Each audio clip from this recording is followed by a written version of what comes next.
Mga kababayan, hindi na raw pupunta itong si Vice President Sara Duterte sa NBI dahil ang sabi ng kanyang mga abogado ay pwede rin naman na mag papadala na lang ng letter dahil sa palagay ni Vice President Sara Duterte ay itong si Marcos at ang administrasyong ito ay hindi na patas para sa kanya dahil kitang-kita naman natin lahat na ang turing ng ating presidente dito sa vice-presidente niya ay kriminal na. Panoorin natin ang video.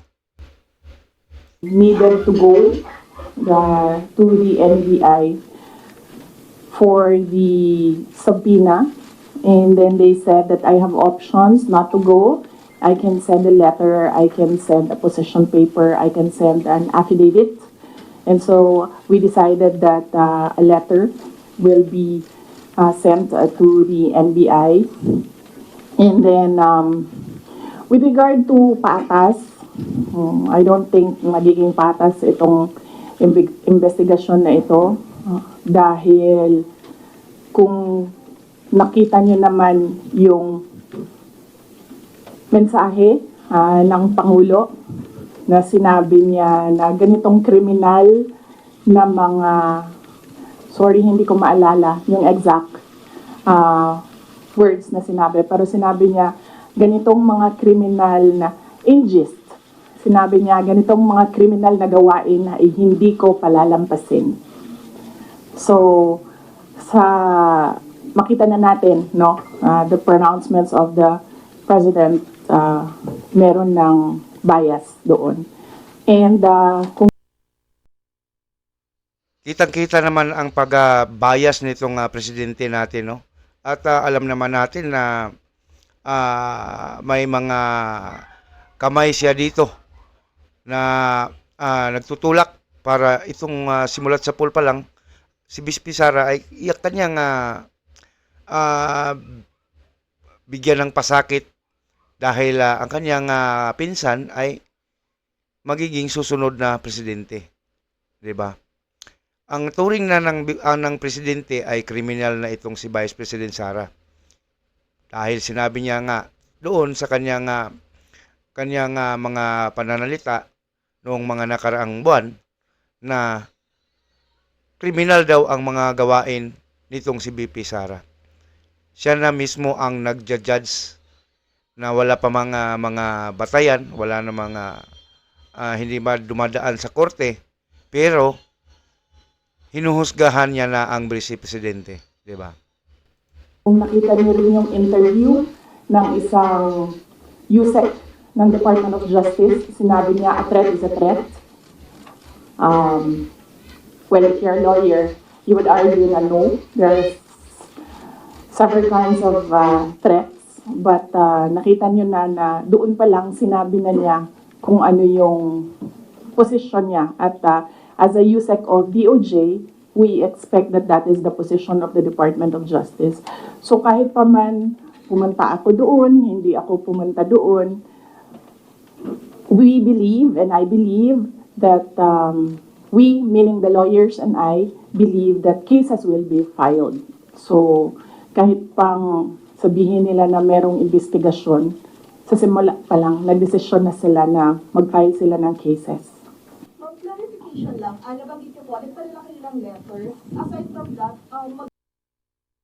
Dito mga kabirada, no, makikita natin sa postura at mga pananalita nitong ating vice presidente na walang halong pag-alinlangan, hindi natatakot sa mga nalaman niya na mayroon talagang impeachment, mayroon talagang pagkilos laban sa kanya, sa kanyang ikakapahamak at alam niya na ang ending ng itong mga ginagawa ng administrasyon ito ay pabagsakin siya para wala nang makakalaban na matindi.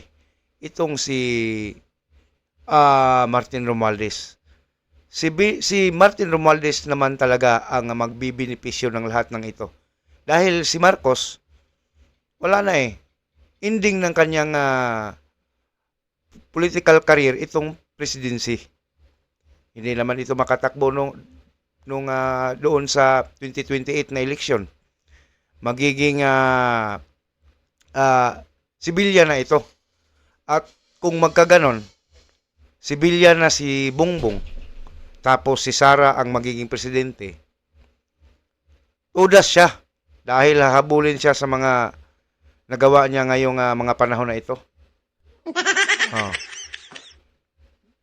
Klarong-klaro naman na mayroong mga korupsyon na nangyari. Di ba? Flood control project. Marami. Oh. Yung mga, mantakin mo, wala ng budget wala ng pera ang kaban ng bayan sa ngayon. Dahil puro ayuda ang ginagawa nila. Para nga itong si Martin Romualdez ay magiging mabango sa mga Pilipino at siya ay maging presidente pag nagkakataon at kung papalarin. 'Di ba? Ang problema kasi kulilat siya. Mas tumindi ang galit ng tao sa kanya. Walang kaamor-amor itong si Martin Romualdez sa mga tao, sa mga Pilipino. Ewan ko nga kung anong pumasok sa kukote niya at ginagawa na itong mga gawaing ito na makakapahamak sa kanya in the future, di ba?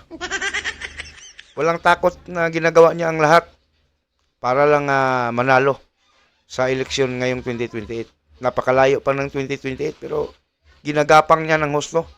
Mantakin mo, congressman ka lang, ilan lang ang boto mo doon sa Leyte. Tapos ngayon para ka ng presidente, ikaw pa ang nasusunod sa lahat. Oh, ikaw ang hari ngayon diyan sa ngayon dito sa Pilipinas. Ikaw ang may hawak ng budget. Kaya lahat ng politiko ay sunod-sunuran sa iyo. Sunod-sunuran sa kanya pala. Kaya kung papalarin itong mga pinplano ng Iglesia ni Cristo, ito'y masasabi nating ngipin sa ngipin. Walay sukod sa balos. Sa English, no measurement of sa tawag ng balos. Walang measure sa sa English anong kwadyo? Panimalos? Revenge. Oh. Walang measurement ng revenge daw. Ayon sa aking butihing may bahay. Mga kabirada. Sa kabilang banda, mga kabirada, nagpapasalamat itong si Vice President Sara kay Congressman Rodante Marcolita dahil sa kanyang offer na magiging magiging counsel ito. Nag-offer siya na magiging abogado niya kung sakaling matuloy itong impeachment laban kay BP Sara. Ito, panoorin natin. No, I think, first off, I'd like to thank Congressman Rodante Marcoleta for his offer to be my lawyer in the impeachment case. I appreciate it because he's a very good lawyer. He's a brilliant lawyer. In fact, he pointed out to me points during the committee hearing that as a lawyer, I was not able to see. So that shows his astuteness in the law. But I feel that he will better serve the country if he remains as a member of the House of Representatives. That is what is important right now. We need good public servants, good leaders, good officials in government.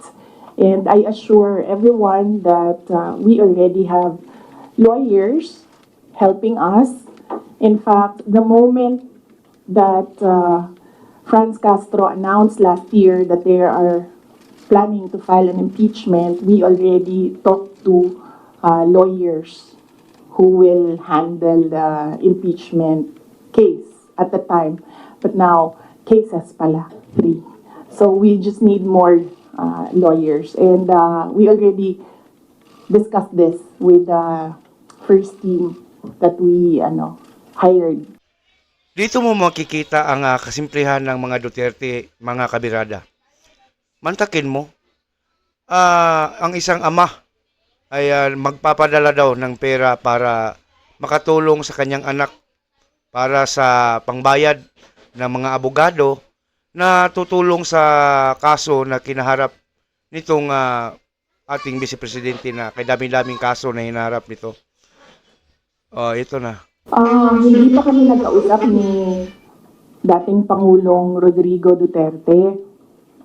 I expect na magkikita kami as usual sa December 24 sa bahay ng mother ko. Likely baka doon namin mapag-usapan yan kung man mapag-usapan namin dahil madalas kasi kapag nagkasama-sama yung pamilya, lalo na pag nandyan yung mga apo, ay yung mga apo yung pinag-uusapan ng pamilya. Di ba, mga kabirada? Napakasimpleng pamilya ng mga Duterte at nakaugalian na nila talaga yung pamilyang Pilipino. Nagsabi si Pangulong Duterte na magpapadala siya ng pera para sa pambayad daw ng mga abogado kasi alam niya na napakaraming mga abogado ngayon ang kinuha para sa iba't ibang mga kaso. Pero nagsabi na rin ako through my brother kasi yung kuya ko yung sinabihan niya. Kawawa naman itong si Vice President Sara, mga kabirada, no? Pinagtulong-tulungan. Nako, kung ibang tao lang ito, kung mahina talaga ang loob, sa palagay ko, masisiraan ito ng bait sa dami ng mga asunto. Sa dami ng mga bumangga sa kanya, mga puro hearsay, puro mga pambibintang lamang, di ba? Yeah. Nagsabi ako na huwag na lang siya magpadala ng pera dahil nakapaghanda naman na kami para sa impeachment case. Kasi yung sinabi niya impeachment case, sir. So sabi ko nakapaghanda kami sa impeachment case kasi nga last year nag-announce na si Franz Castro ng impeachment. So the moment na sinabi yon and the moment na nakita namin na tuloy-tuloy yung attacks against me, ay naghanda na rin kami para sa mga abogado. So yun, mga kabirada, dito natin makikita ang katatagan at tibay ng loob ng ating Vice Presidente na sana ito ay magiging presidente talaga ngayong 2028. At makikita din natin dito na mahal siya ng kanyang tatay sa kabila ng mga problema na kinaharap ng kanyang anak. So sana suportahan natin itong Vice Presidente, ating tulungan kahit sa maliit na paraan. At kung, mga kabirada, kung hindi pa ka nakapag-subscribe, please naman po, ito ang hihilingin kong sa Kapaskuhan na ito, ang subscribe lamang ninyo. At paki-like na rin at paki-share. At pag may time ka, kahit konti, paki-hit na rin ang notification bell para magiging updated ka sa mga gagawin ko pang video in the near future. Please comment below. Magandang araw, kabirada.